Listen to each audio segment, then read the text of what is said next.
अस्सलाम वालेकुम जी, सब दा वाम वेलकम मेरे चैनल ते।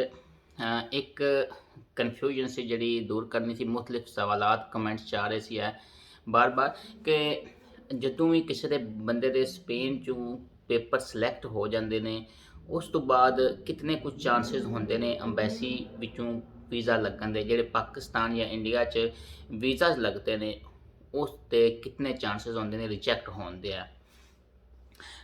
नार्मली तौर ते ਬੰਦਿਆਂ ਦੇ ਜਿਹੜੇ ਇੱਥੋਂ ਪੇਪਰ ਸਿਲੈਕਟ ਹੋ ਕੇ ਜਾਂਦੇ ਨੇ, ਉਹਨਾਂ 'ਚ ਨਾਰਮਲੀ ਫੈਮਿਲੀ ਪੇਪਰ ਸਿਲੈਕਟ ਹੋ ਕੇ ਜਾਂਦੇ ਨੇ। ਜਿਹੜੇ ਬੰਦੇ ਆਪਣੇ ਬੀਵੀ ਔਰ ਬੱਚਿਆਂ ਨੂੰ ਬੁਲਾਉਂਦੇ ਨੇ ਉਹਨਾਂ ਦੇ ਪੇਪਰ ਸਿਲੈਕਟ ਹੋ ਕੇ ਜਾਂਦੇ ਨੇ। ਠੀਕ ਹੈ ਜੀ। ਉਸ ਤੋਂ ਬਾਅਦ ਅਗਰ ਕਿਸੇ ਬੱਚੇ ਦੇ 18 ਸਾਲ ਤੋਂ ਜ਼ਿਆਦਾ ਉਮਰ ਹੈ ਔਰ ਉਸਦੇ ਬਾਪ ਕੋਲੇ ਸਪੇਨ ਦਾ ਪਰਮਾਨੈਂਟ ਕਾਰਡ ਹੈ ਵੇ, ਤੇ ਉਹ ਉਸਦਾ ਵਰਕ ਪਰਮਿਟ ਇੱਥੋਂ ਅਪਲਾਈ ਕਰਦਾ, ਕੰਟਰੈਕਟ ਲਾ ਕੇ ਕੰਮ ਉਹਦਾ ਢੂੰਡ ਕੇ, ਔਰ ਉਹ ਜਦੋਂ ਵਰਕ ਪਰਮਿਟ ਨਿਕਲ ਆਉਂਦਾ ਫਿਰ ਉਹ ਵੀ ਵਰਕ ਪਰਮਿਟ ਪਾਕਿਸਤਾਨ ਜਾਂਦਾ ਤੇ ਅੰਬੈਸੀ 'ਚ ਵੀਜ਼ਾ ਲੱਗਦਾ ਉਸਦਾ। ਥਰਡ ਚੀਜ਼ ਇਹ ਹੈ ਕਿ ਅੱਜ ਕੱਲ੍ਹ ਜਿਹੜਾ ਕੰਸਰਨਿੰਗ ਕੁਐਸਚਨ ਸੀ ਕਿ ਅੱਜ ਕੱਲ੍ਹ ਬਹੁਤ ਸਾਰੇ ਬੰਦਿਆਂ ਦੇ ਵਰਕ ਪਰਮਿਟ ਇੱਥੋਂ ਸਪੇਨ 'ਚੋਂ ਨਿਕਲ ਰਹੇ ਨੇ ਔਰ ਲੱਗ ਰਹੇ ਨੇ। ਉਹ ਕਿਸ ਬੇਸ 'ਤੇ ਨਿਕਲ ਰਹੇ ਨੇ ਇਹ ਨਹੀਂ ਮੈਨੂੰ ਪਤਾ ਹੈ, ਲੇਕਿਨ ਇਹ ਕਿ ਬਹੁਤ ਜ਼ਿਆਦਾ ਬੰਦਿਆਂ ਦੇ ਲੱਗ ਰਹੇ ਨੇ, ਇੱਥੋਂ ਨਿਕਲ ਰਹੇ ਨੇ ਔਰ ਪਾਕਿਸਤਾਨ ਜਾ ਕੇ ਵੀਜ਼ਾ ਲੱਗਦੇ ਨੇ।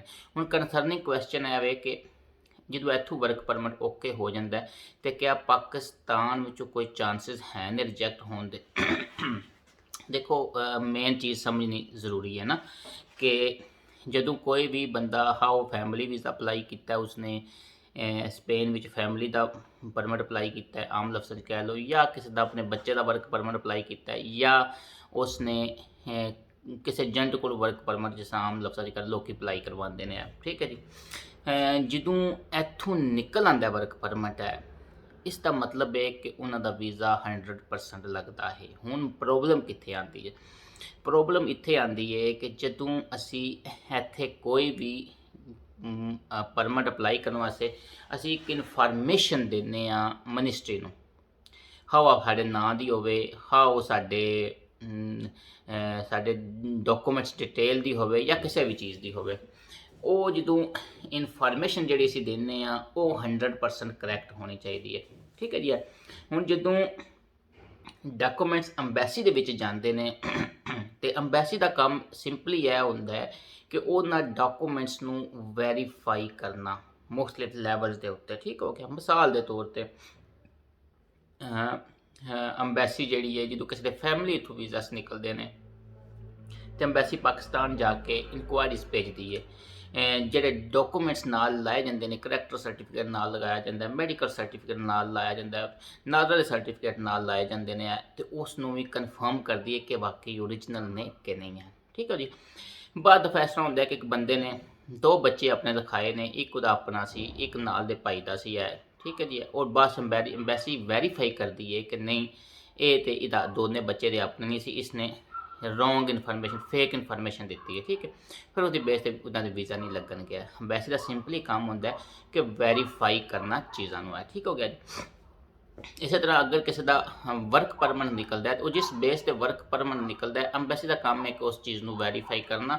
ਹੁਣ ਜਿਹੜੀ ਬੇਸ 'ਤੇ ਤੁਹਾਡਾ ਵਰਕ ਪਰਮਿਟ ਨਿਕਲਿਆ, ਤੁਸੀਂ ਉਹੀ ਬੰਦੇ ਹੋ, ਉਹੀ ਨੇਮ ਹੈ, ਉਹੀ ਪਾਸਪੋਰਟ ਹੈ, ਉਹਦੇ ਯਾਨੀ ਕਿ ਤੁਹਾਡੇ ਫਾਦਰ ਦਾ ਨਾਮ ਹੀ ਸੇਮ ਹੈ, ਅਗਰ ਸਾਰੀ ਡਿਟੇਲ 100% ਕਲੀਅਰ ਹੈ, ਸਾਫ ਸੁਥਰੀ ਹੈ, ਕੋਈ ਇਹਦੇ 'ਚ ਇਸ਼ੂ ਨਹੀਂ, ਰੀਅਲ ਹੈ, ਤੇ ਫਿਰ ਅੰਬੈਸੀ ਵੀਜ਼ਾ ਲਾ ਦਿੰਦੀ ਹੈ। ਠੀਕ ਹੈ ਜੀ। ਬਸ਼ਰਤੇ ਦੀ ਅਗਰ ਇਨਫੋਰਮੇਸ਼ਨ ਫੇਕ ਹੋਈ ਜਾਂ ਕੋਈ ਜੁਗਾੜ ਲਾਇਆ ਹੋਇਆ ਏਜੰਟਾਂ ਨੇ ਜਾਂ ਕੋਈ ਇਹੋ ਜਿਹਾ ਚੱਕਰ ਹੋਵੇ ਤੇ ਫਿਰ ਵੀਜ਼ਾਸ ਨਹੀਂ ਲੱਗਦੇ ਹੈ ਨਾ। ਪਿੱਛੇ ਜੇ ਬਹੁਤ ਬੰਦਿਆਂ ਦੇ ਫੈਮਿਲੀਜ਼ ਵੀਜ਼ਾ ਰਿਜੈਕਟ ਹੋਏ ਸੀ, ਸਿਰਫ ਇਸੇ ਵਜ੍ਹਾ ਤੋਂ ਫੈਮਿਲੀ ਵੀਜ਼ਾ ਰਿਜੈਕਟ ਹੋਏ ਸੀ ਕਿਉਂਕਿ ਉਹਨਾਂ ਨੇ ਫੇਕ ਮੈਡੀਕਲ ਸਰਟੀਫਿਕੇਟ ਲਾਏ ਸੀ ਜਾਂ ਉਹਨਾਂ ਨੇ ਏਜੰਟਾਂ ਕੋਲ ਮੈਡੀਕਲ ਸਰਟੀਫਿਕੇਟ ਬਣਵਾਏ ਸੀ, ਜਿਹਦੇ ਵਿੱਚ ਏਜੰਟਾਂ ਨੇ ਮੈਡੀਕਲ ਸੁਪਰੀਡੈਂਟ ਦੇ ਸਾਈਨ ਅਸੀਂ ਉਹਨਾਂ ਖੁਦ ਹੀ ਕਰ ਲਏ ਸੀ ਔਰ ਉਸ ਡਾਕਟਰ ਨੂੰ ਪਤਾ ਹੀ ਨਹੀਂ ਸੀ ਹੈ ਕਿ ਮੇਰੇ ਸਾਈਨ ਹੋਏ ਨੇ। ਜਦੋਂ ਬਾਅਦ 'ਚ ਅੰਬੈਸੀ ਨੇ ਵੈਰੀਫਾਈ ਕੀਤਾ, ਉਹਨਾਂ ਨੂੰ ਡਾਊਟ ਹੋਇਆ ਤੇ ਉਹਨਾਂ ਨੇ ਫਿਰ ਉਹਨਾਂ ਸਾਰੀ ਫੈਮਿਲੀਜ਼ ਦੇ ਵੀਜ਼ਾਸ ਰਿਜੈਕਟ ਕਰ ਦਿੱਤੇ। ਠੀਕ ਹੈ ਜੀ। ਅੰਬੈਸੀ ਨੇ ਸਿਰਫ ਇਹੀ ਕੰਮ ਕਰਨਾ ਹੁੰਦਾ ਕਿ ਜਿਤਨੇ ਤੁਸੀਂ ਡਾਕੂਮੈਂਟ ਸਪੋਰਟਿੰਗ ਡਾਕੂਮੈਂਟ ਪਾਕਿਸਤਾਨ ਤੋਂ ਦੇ ਰਹੇ ਹੋ